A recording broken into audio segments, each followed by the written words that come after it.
looks. He's got to uncork in the... Oh! Intercepted again! Penn State! A shocker! Duck, duck, duck, goose. Those takes aged about as well as a frat house refrigerator. Not a believer on the entire Fox pregame set. But that's the only man who needed to have faith in Penn State.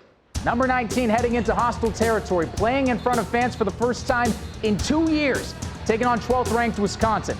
The first half was absolutely grody, but that's the kind of game Penn State wanted to play. Bobble on the exchange, Lions pounce on it, forcing 3 first-half turnovers, scoreless game at the break. Penn State comes out of the gates with some adjustments, and the adjustment was get the ball to 5. Jahan Dotson lowlier than Macaulay Culkin. Lions on the board first with a 49-yard strike from Sean Clifford, a sign of things to come. But the Badgers answer. Goal line feed to Ches Malusi.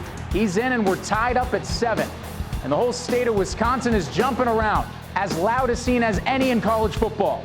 But with the game tied at 10 in the fourth, Clifford, guess who? Back downfield to Dotson, this time hooking up for 42 yards. 5 catches and hits the century mark for the game. They would finish it off with Noah Cain, back after missing all of 2020 with a leg injury.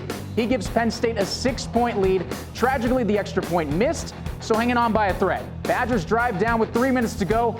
Tough grab from Danny Davis to put Wisconsin a yard away from a potential game-winning touchdown.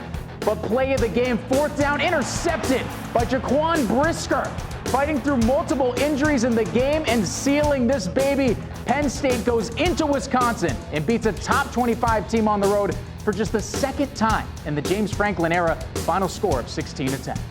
Gutsy win on the road against a really good opponent, top 20 ranked opponent. I think our kids willed it to happen today.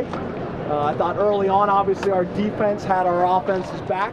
We were able to make some adjustments at halftime and then get the offense going and create some explosive plays.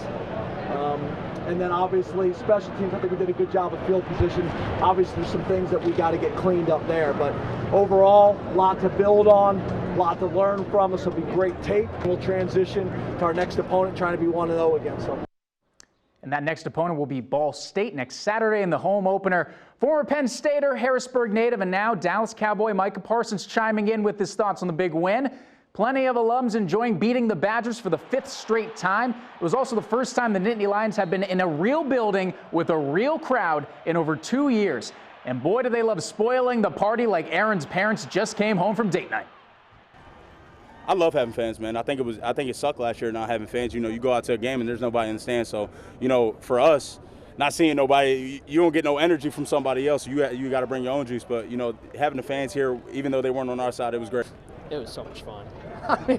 It was so much fun.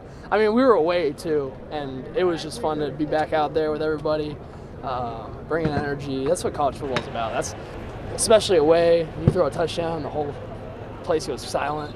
That's a good feeling. So it was fun.